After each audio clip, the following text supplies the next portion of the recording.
This is Chapter 10 of the American Government course, Elections. Let's talk about how our democracy, first of all, became progressively inclusive with more voters. Originally, only white men with property could vote.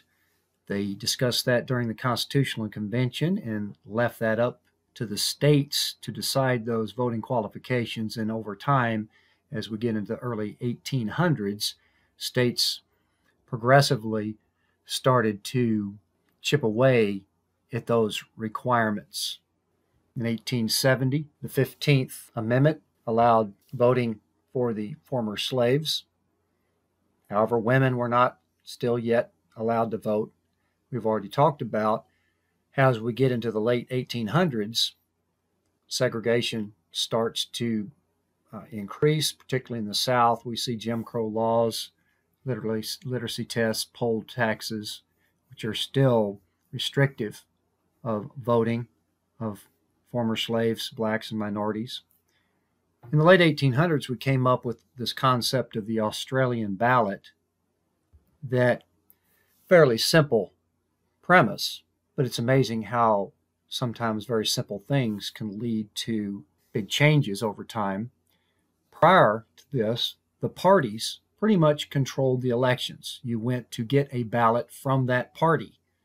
So when you went to the voting booth, you either had the red ballot or the blue ballot, so everybody pretty much knew who you were voting for. And around this time, they shifted to the ballot where all the parties' candidates are listed on one ballot. So it's secret, and all the candidates are listed on one ballot, so it makes the voting act a little bit more private, and it took a little bit of the control of the parties out of the election process. In 1920, passed the 19th Amendment to the Constitution, and this is where I usually ask the ladies to volunteer what that one was about. In 1924, the Indian Citizenship Act extended voting to Native Americans. In 1963, the 24th Amendment eliminated that poll tax that we talked about a few minutes ago. In 1965, the Voting Rights Act opened up, particularly in the southern states, a little bit more voting rights, in that several states in the South were required to get federal approval before they made any changes to their voting requirements. And in 1971, the 26th Amendment lowered the voting age to 18 years old.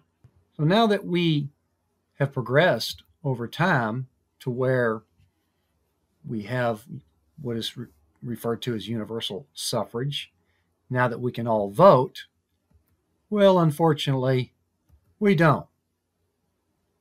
Our voter turnout in the United States is dismally low when you compare it to other democracies around the world. The average turnout for the U.S. presidential elections, which everybody is aware of, unless you've been living under a rock, we pretty much know when the next presidential election is, and it's still only about 55% turnout on average, significantly less than other democracies. It gets lower still for midterm elections, averaging around 37% for midterm elections. It did spike somewhat in the 2018 midterms, and it's even lower still, around 20 to 30% for statewide elections, and as low as 10 to 15% for local elections. So the Americans have a pretty low voter turnout. We'll talk a little bit more later as to why that is. Here's the voter turnout rates. In generally, we see it hovers around 55% for the presidential elections, and then hovering around 40% or so, a little bit lower than that for the midterm elections. Comparing with other countries, we see over here the progressively increasing voter turnout among countries. When we look at the United States here, fairly low down on the list, around 55% turnout. We do have a fairly high turnout of registered voters. So that shows that when we do make the effort to register, we have a fairly high turnout. But comparatively speaking, we are lower than most other democracies in the world. Interestingly enough, Australia's is pretty high, in part because they have mandatory voting laws. It's actually, there's a penalty for not voting. Sweden, however, one of the highest, does not have mandatory voting laws. It's just more of a culture that's socialized into a more of a voluntaristic culture where voting, more importance is placed on voting. Who actually does vote? Well, we see it's almost a direct correlation with age. The older you are, the more likely you are to vote. 65 and over has the highest voter turnout, and then it progressively gets lower from there. From 55 to 65 has the next highest turnout on down, and then 18 to 25-year-olds has the lowest voter turnout. We do see that it's correlated with higher education and higher income. That makes some rational sense, because the more educated you are, the more likely you're to be aware of what's going on and more interested in voting. Higher your income, you may have more vested in society, where it's into your best interest to know who's going to be doing this or that, so you might be more interested in voting. If you live longer in one place, this is what they call residential longevity, that the turnout increases quite significantly if you've been living in the same place for more than 5 years. Again, that's just another reason for you to be more interested or vested in the community. Volunteerism, which we mentioned, the higher the volunteerism rates are, the higher the voting rates are. And we also see that if you're registered, that you have considerably higher percent of turnout to vote, but only about 65% of the voting age population in the United States registers to vote. Talk about that again here in a minute. What are the major excuses for not voting? The Census Bureau broke it down into the major excuses for all voters, and then broke it down just for comparison as to what the major excuse is for 18 to 24 years old. The interesting thing is that, now, is this person going to vote? No, they're too busy. What's really interesting is that the top excuse over the years in both categories is that people are too busy to vote. And I put a question mark there because that might actually be an excuse or an smoke screen for what the real reason is that we'll talk about here in a minute. Because if you know, for example, 4 years in advance, the exact day that the presidential election is going to be on, and you already know you're going to be busy on that day, that's pretty interesting. Some of these reasons are a little bit more practical, considering we see that the older you are, the more likely you are to vote. Well, sick and disabled is a pretty big excuse amongst the general population. As far as 18 to 24s, don't know about candidates, perhaps confused on the issues. We see that not interested is one of the major excuses. Out of town is a fairly common excuse amongst 18 to 24-year-olds, particularly if they're off working into a new place or in college and they may not have registered or known whether or not they can register or have to go back home to vote, things like that. Don't like the choices is another common excuse as far as not voting. Not interested, again, hits the top there of the 18 to 24s. Now, there was an interesting flip-flop in the 2016 presidential election. Did not like the candidates or campaign issues, pretty much flip-flopped to the top excuse during the 2016 election, which means that a higher, as you can see, too busy was the top excuse up until this last election, where they didn't like either one of the choices. What are perhaps some of the reasons behind being too busy to vote? which is pretty interesting when you consider the opportunities that people can have to plan ahead to vote. But what political scientists study is that do people feel like that the benefits that they get out of voting are going to be greater than the costs that they're getting from voting? And here it seems like maybe not.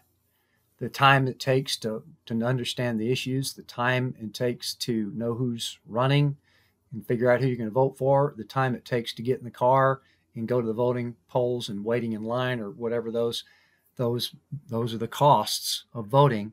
And is it going to make that much difference to me? So this ties right into does my vote matter? Does it really matter who the president is, for example, as far as my job goes? Is it going to make my job any better, or am I going to get a better job or get higher pay? Are we really generally uninformed? And yes, we probably are in general uninformed as to what the policies are, what the platforms are, who the candidates are, with respect particularly to 18 to 24s. But again, this is a general excuse all over, is that we are not necessarily all that interested in politics, perhaps don't even really care, might even discount the value of politics, which is unfortunate because the political organization is at the heart of every society. Everything has emanated from that.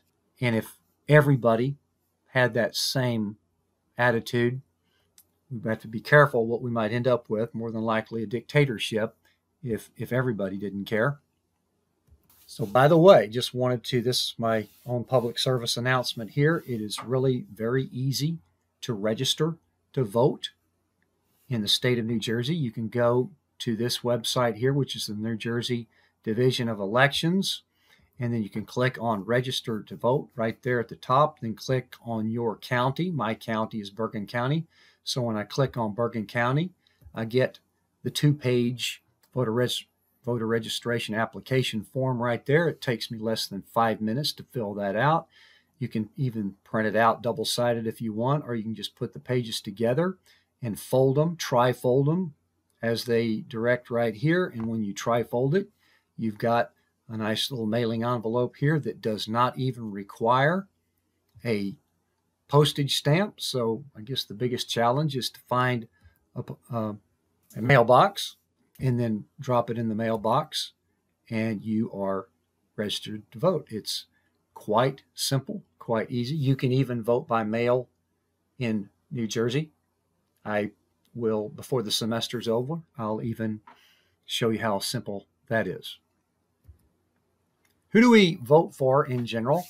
We see that partisan loyalty, that is the dedication to voting for that party, is the strongest predictor. We know that about 2/3 of Americans, and that's fairly evenly divided, 1/3 for the Republicans, 1/3 for the Democrats, are very predictable as to voting for that party due to their loyalty to that party. 1/3 of Americans, the majority of them actually lean to one party or another. And we only have maybe about 10% of Americans that are truly independent. But among that third there's other factors, such as we know the incumbent has the name recognition that we've already talked about that gives them also an advantage of being voted for.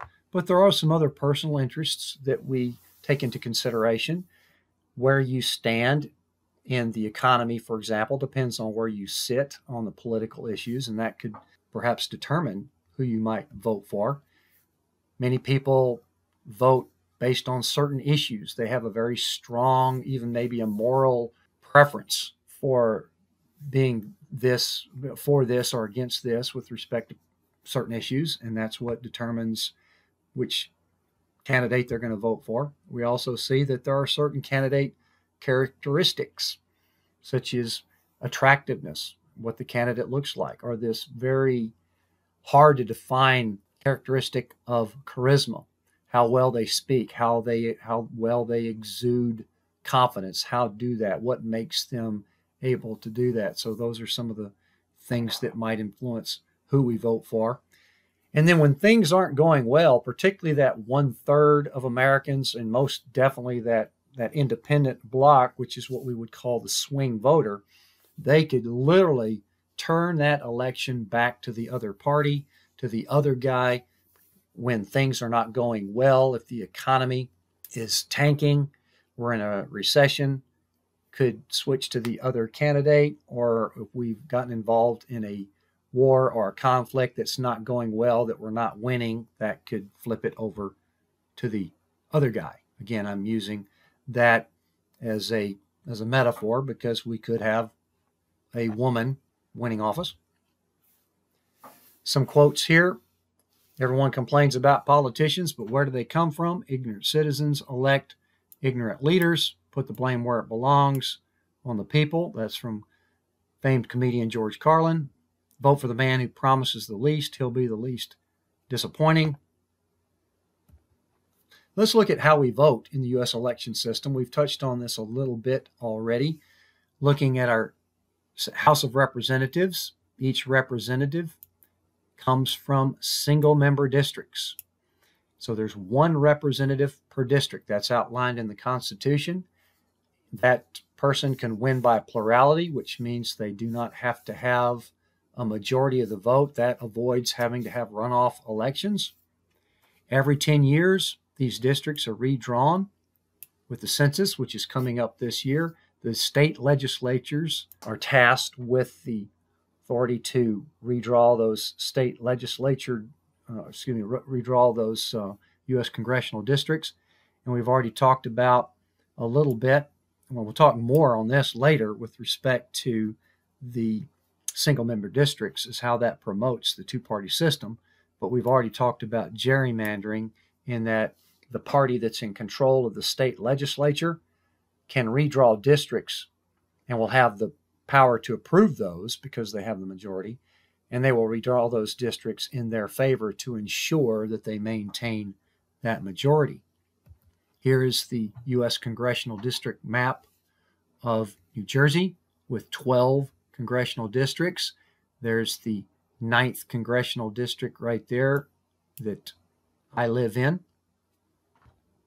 For the senators, they're voted on statewide elections. There's 2 senators per state. We've talked about that. They're voted for 6-year terms, and those elections are staggered so that both senators are not up for election in the same state. The 17th Amendment, back in 1913, talked a little bit about that progressive era.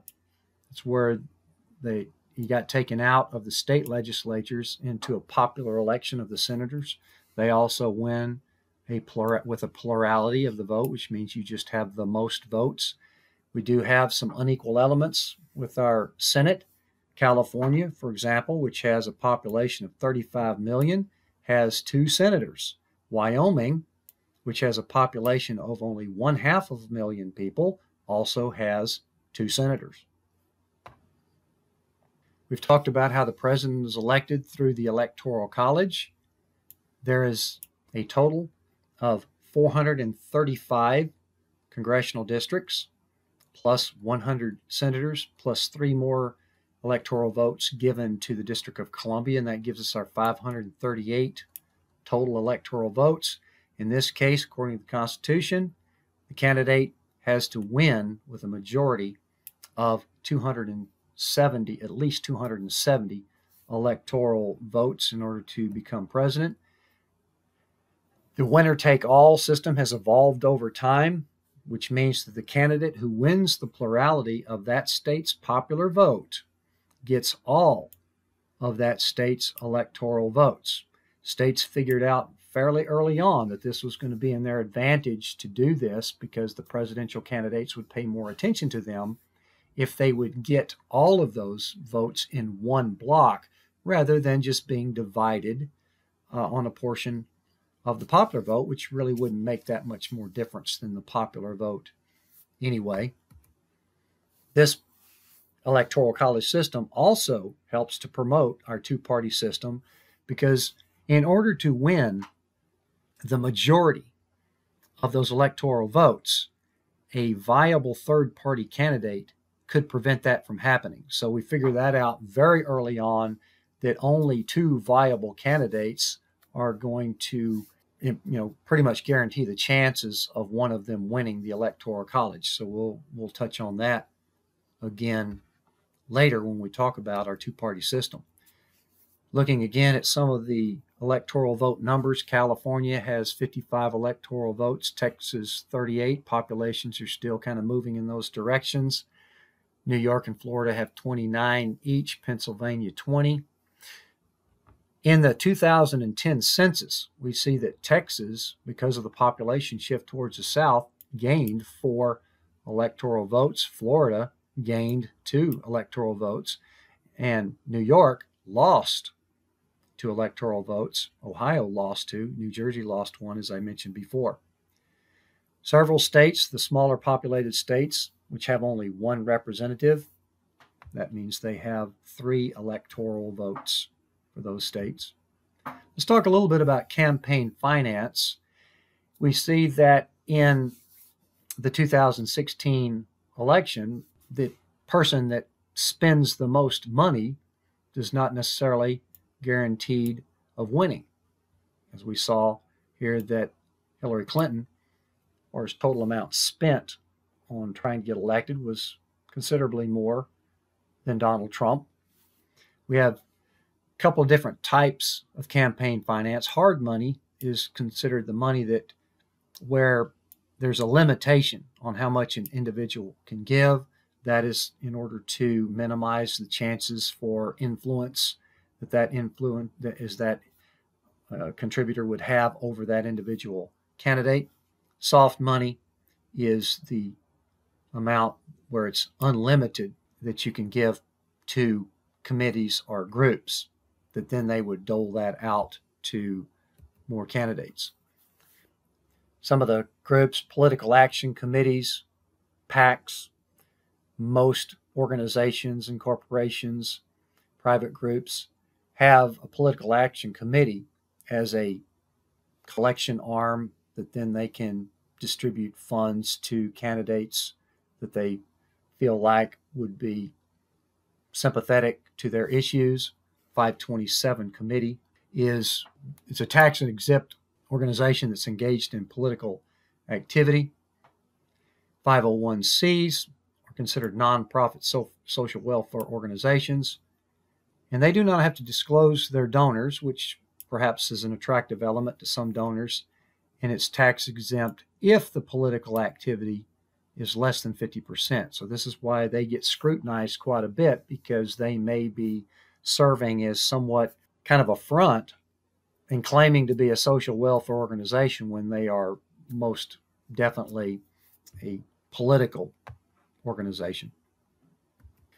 The Citizens United versus FEC ruling that we touched on earlier equated corporations to free speech and took off the spending limits for certain groups, particularly if those donations were not coordinated with the candidate. This is where we see the creation of the super PACs since that ruling.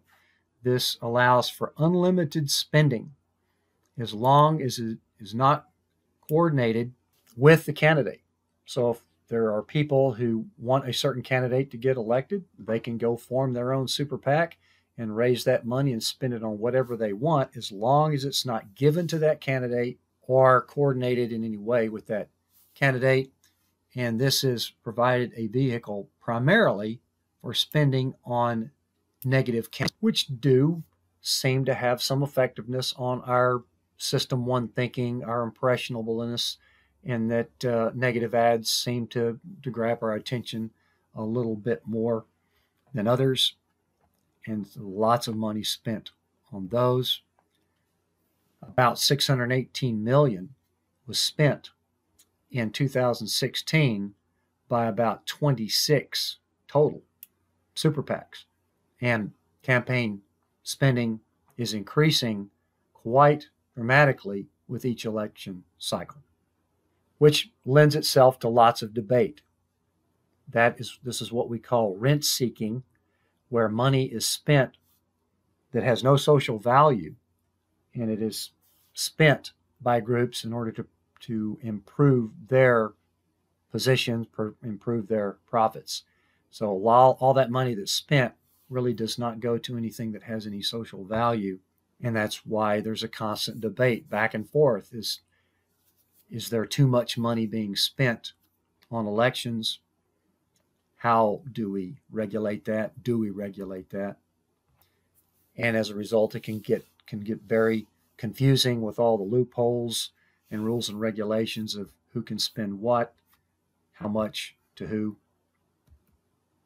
Let's just talk a few minutes about term limits, which has come up quite a bit over the years, particularly as we see that elected congressmen keep getting reelected, and they are there for a long time and may be criticized as careerists or kind of building their nest and entrenched in those jobs. And then with the increased amount of money that's being spent on elections, do term limits have potential? There's no term limits at this time for U.S. congressmen. It comes up every now and then, but does not seem to gain traction. For one, you could imagine is that the congressman would have to approve this, which means they would literally be passing a bill that would be putting them out of a job. That's not real rational. But at the state level, there have been 21 states that have imposed term limits on their state legislatures. The reasons for doing that sound noble. It avoids the entrenchment idea that we've talked about for legislatures to get in there and then just build a career out of it. It allows for new blood come in, stir things up perhaps. There is the potential to increase minorities in women. However, what has been studied is that we're not really getting those benefits out of term limits. And as a result, several states have repealed their term limits. What are some of the arguments against term limits? Well, if you like that legislator, it robs voter the right to choose that legislator again to stay in office. There is perhaps some value to experience and being connected in seniority as far as in those chambers. Term limits do tend to shift power more to the governor, who is in charge of the executive branch, which is the bureaucracy. So therefore, we're giving potentially more power to the bureaucracy to try to figure out legislation, because the bureaucracy may actually have more experience than the legislators.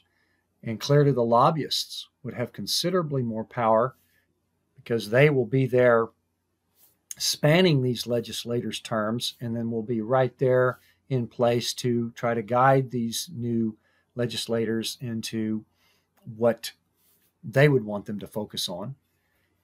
And therefore, inexperience becomes a constant. Now, certainly could argue over how valuable experience is in policymaking when new ideas come up all the time and policy has to be made on issues that these legislators know very little about, have to figure out, have to use lobbyists to help them figure that out. Legislators under term limits have been found to be less beholden to constituents because they don't have to worry about getting elected. They may be just pursuing their own agenda rather than public good. So as I've said, some states have repealed those term limits. So we're back to the same old dilemma. And we could literally just focus more on voter turnout, because the more people that turn out, the more likelihood that we would have of electing people that are competent. So one of the biggest alternatives to term limits or to complaining about poor legislators is to elect better legislators. Now, this is the Chapter 10 video lectures on elections. So stay tuned for discussion forum on that.